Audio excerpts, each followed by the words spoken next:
Hello and welcome to the Business of Property podcast. I'm Simon. I've been investing in property for over 20 years, and if you're an active landlord or planning your next property investment, this podcast provides interesting and useful conversations to help your property journey.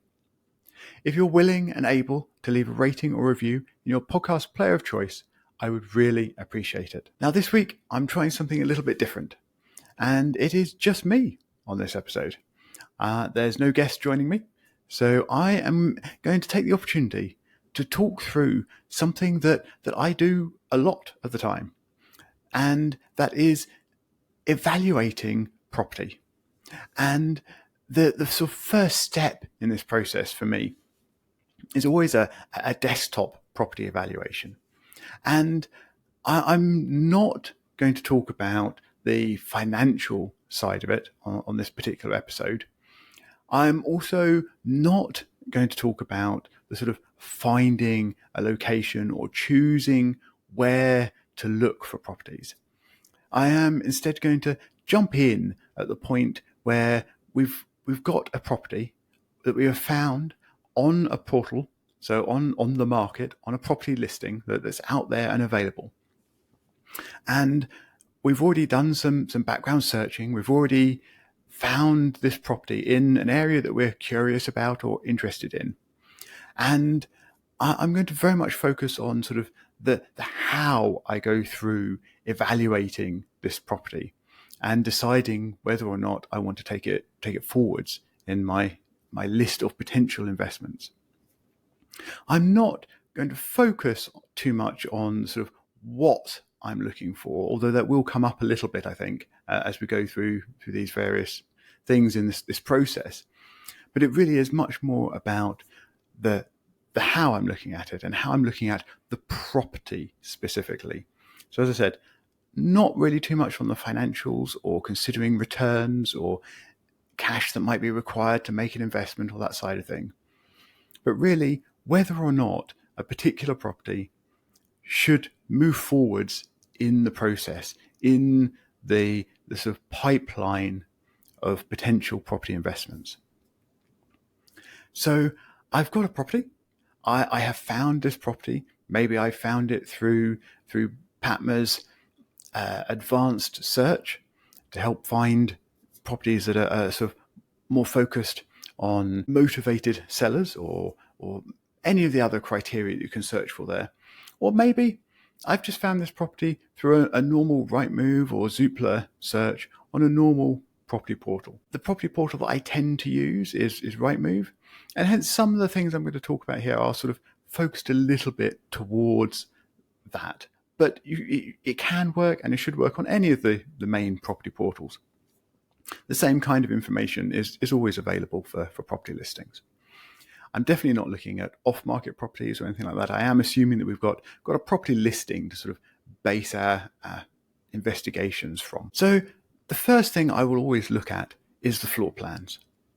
And if there's a property listing without a floor plan, I will be very frustrated by that, because that is always what I look at first. And I'm looking at it to get an idea of the property, of the layout of the property, the room sizes and the locations, how they fit together. And I do this before I really look through the photos, because I want to be able to sort of map those photos onto the shape of the property in order to give myself a better view of how things fit together and what the property actually is like as a whole. But while I'm looking at the floor plans, I will also be sort of checking for a few other bits and pieces. So I'm mostly looking for anything that sort of strikes me as bad.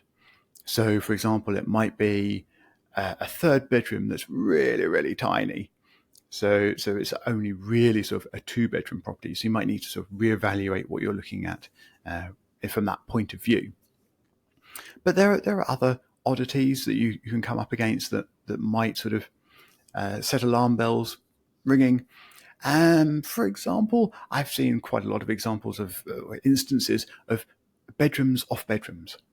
And this might work well if you've got a baby or a very small child, but I think it's going to get old pretty quickly and not really work for long at all. In the really obscure, I have even found a bedroom off a bathroom. So you actually had to come off the main sort of corridor of the property into a bathroom, and only then could you then go through to the bedroom. And I'm not quite sure how anyone ever thought this was a good idea to create in a property, but I don't think that's going to be very practical. It's certainly a different take on an ensuite, that's for sure. So it's looking for sort of things like that you might just want to rule a property out from, or things that you want to take a note of if you're not too sure of. You might want to pick up on if you get far enough down the line to do a viewing. But mostly it's about creating that sort of mental model of the property, for me anyway. So once I've got that from the floor plans, I'll then have a browse through the photos. And I'm not looking for too much detail on this sort of first go through the photos. I'll be looking for sort of general condition of the property, the overall appearance of the rooms, but also looking for the size of the rooms and the aspect and the lighting perhaps in the rooms. But it is always worth remembering that while photos can't sort of misrepresent properties, or they're not allowed to misrepresent properties, they will often be a little bit sort of adapted or slightly unrealistic. So one of the most common cases of this is when the photographs are taken with certain lenses that sort of stretch the edges of a property, edges of a room in this photo or these photos, and that's obviously makes the rooms look a little bit larger than they really are. You can normally tell this from looking at photos because there's a sort of distortion to them that just makes them look a little bit odd and a little bit strange.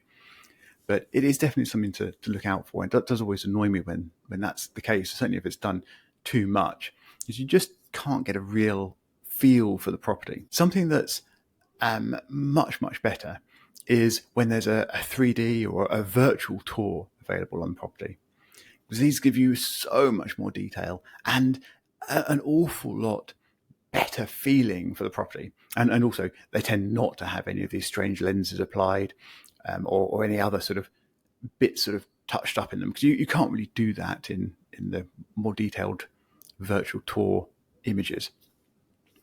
And if you have got a virtual tour, I will tend to spend a bit longer looking at this and a bit longer going through this and walking around the property, and actually sort of looking up and looking at the ceilings, looking in the corners of rooms, looking down at the floors.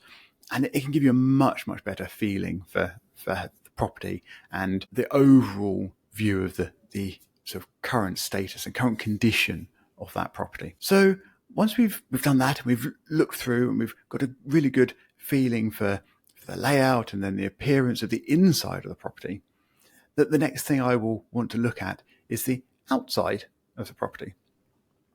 And thankfully there are some fantastic tools these days to do this.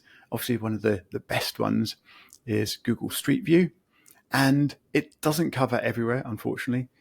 Things like private roads these days aren't covered, and of course newer developments and things often haven't been covered yet. But generally speaking, most places in the country are covered by Google Street View, and it is an absolutely fantastic tool. If you're using the PaTMa browser extension, there's also a sort of convenience add-on tool within that. And it's just a button to view the property or find the property on Street View. And rather than just putting you into Street View, as the portals often provide already, it puts you into a split screen view where you've got Google Street View at the top and Google Maps at the bottom. And I'll talk more about how these sort of work together to enhance each other. But the location that you're viewing in the Street View is shown with the little orange pin on the map in the bottom half, and they're connected. So as you move around in Street View, your little person, your little pin will move around the map as well. So you can use that to give you extra information as you're looking for things. So there are lots of things to look for. First of all, though, you have to find the property. Typically, when you open this tool up, or when you open Street View on a portal generally, it'll put you near the property. But quite often it's just the center of that postcode, and it's not actually outside the property you really want to be looking at. So first of all, you have to walk around in Street View. walk up and down the street, round the corner a bit, etc., until you find the property. And of course, you have to look for sort of clues in the photo from the portal listing in order to find the correct property, looking for the right colour front door or the right shape of windows or the correct tree in the front garden and whatever it might be. But it can take a little while to walk around and find that. It's a little bit frustrating, but normally you can get there in the end.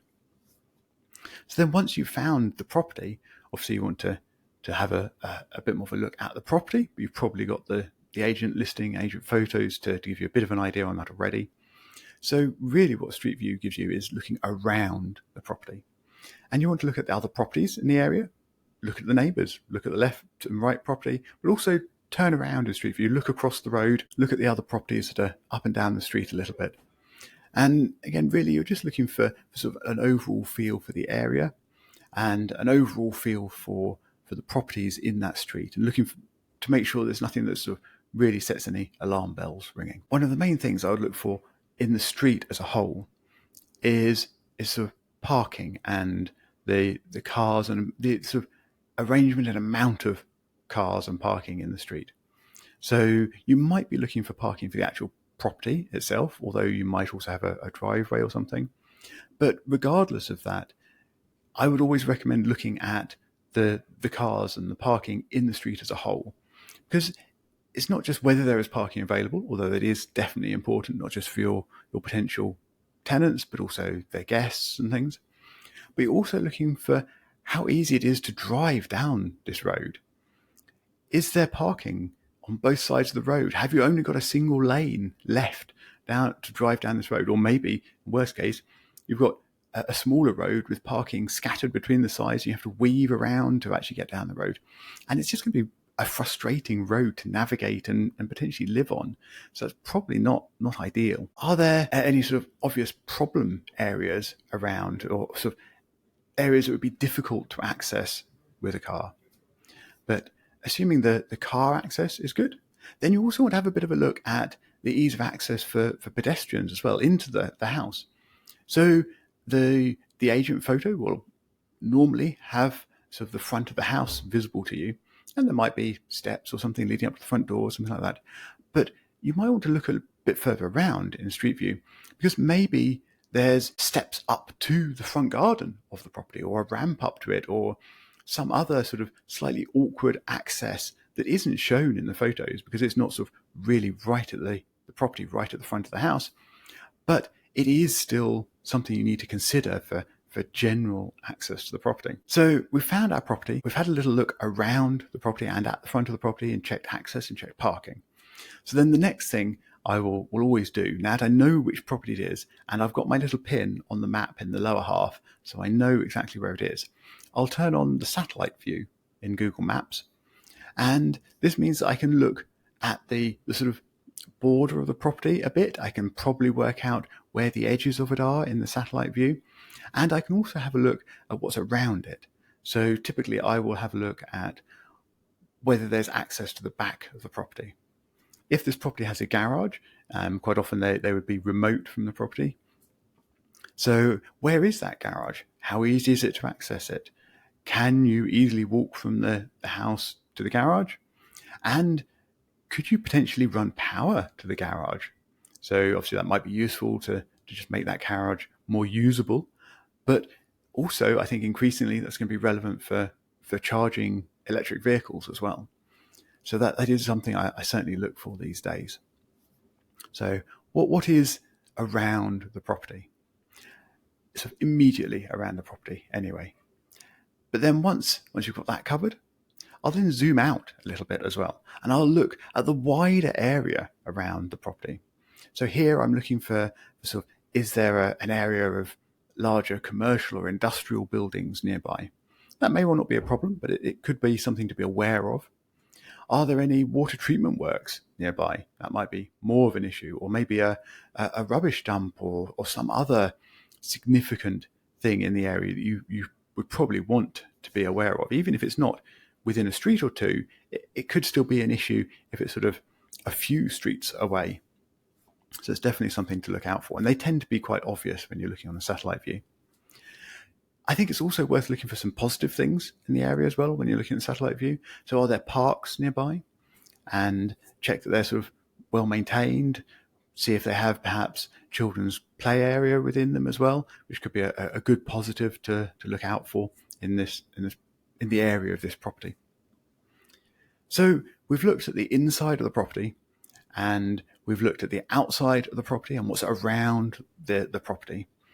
And assuming we're sort of happy with this and think that it's worth continuing investigations, the next thing that I would normally come back to is now looking at the EPC for the property. I would look at both the current and the potential ratings on the EPC. And of course, currently, you can't rent a property that's below an EPC E. So you'd definitely be looking at that as a bare minimum. But probably I would suggest you're looking for a bit better than that. So perhaps C would be a good starting point, but you might even want to be looking at a potential that's a bit higher than a C if you want to make your life a bit easier.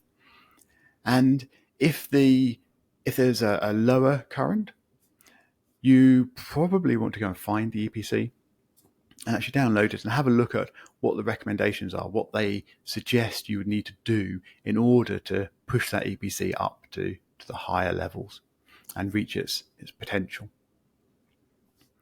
So assuming that's all good, I will then typically start sort of thinking about the numbers involved, start thinking about the financials. And I'm not going to go into them in much detail on this episode, but I will just touch a little bit on my sort of starting process for that.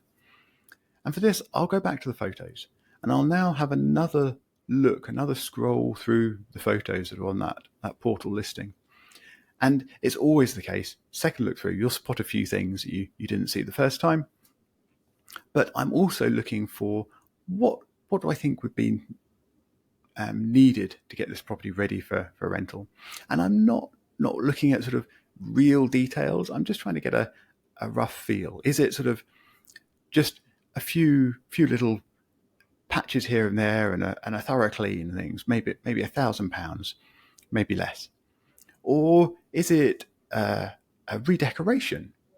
Maybe that's sort of £5,000 or that ballpark. Or are we looking at a heavier refurbishment, so 10,000, 20,000 plus? But I'm looking at sort of very high level ballpark figures at this point. And once I've got a bit of an idea from that, and of course I've got the listing price from the portal listing, I will then put those headline figures into a calculator. Now, I'll obviously use PaTMa Prospector, but if you aren't subscribed to Prospector, there is a free buy-to-let profit calculator on PaTMa, which you can use and works very well for this sort of headline investigation. Or if you really need to, there's always spreadsheets, and you can certainly do this sort of headline investigation in a spreadsheet. So I'll put those figures in and just check that the returns aren't crazy, just check that the cash requirement is in the right kind of ballpark. And then, assuming it's at this point that I'm going to start contacting the agent. I'm going to try and get a viewing booked in so that I can actually go around and really check in detail what this property might actually need in order to make it a proper investment property. Now, typically, I won't sort of really try and nail down the figures and the costs involved and what have you until after I've done that viewing. I've got a much better idea of what's really at the property and what would be involved. But you might, at this point, you might want to start digging in a bit more. You might want to start looking at the figures with a bit more detail and sort of running some potential scenarios and potential projects that you could do with the property. And if you did want to do that, obviously PaTMa Prospector is perfect for doing that and saving sort of different things you can look at and investigating different potentials there. But I think really the next step would be getting that viewing booked and going and having a look. So I've tried to cover sort of my desktop evaluation of an individual property and the process that I go through for doing that. And it started from looking at floor plans and photos to get an idea of the inside of the property. And then I used tools focused around Google Streetview and Google Maps to help me get a a view of the outside of the property and the area, both immediately and a little bit further from the property. And then I start looking at EPCs and considering the work that would be needed to get the property ready for rental and the basic financial constraints around that. And that is my sort of basic process for that. Obviously, there's a lot more involved when you dig into the real financials. There's also more that you can consider when you're trying to find an area to actually look in to find properties. But I'm not covering that at all today, I'm afraid. If there's anything else in the desktop evaluation of a property that you think I've missed, please do let me know. You can reach me on show@thebusinessofproperty.com. And there will also be a little summary, just an outline of what I've talked about in the show notes, which you can always use and keep for reference, plus a link through to the completely free buy-to-let profit calculator that's available on PaTMa. And that's all for this week. I will look forward to speaking to you again next week.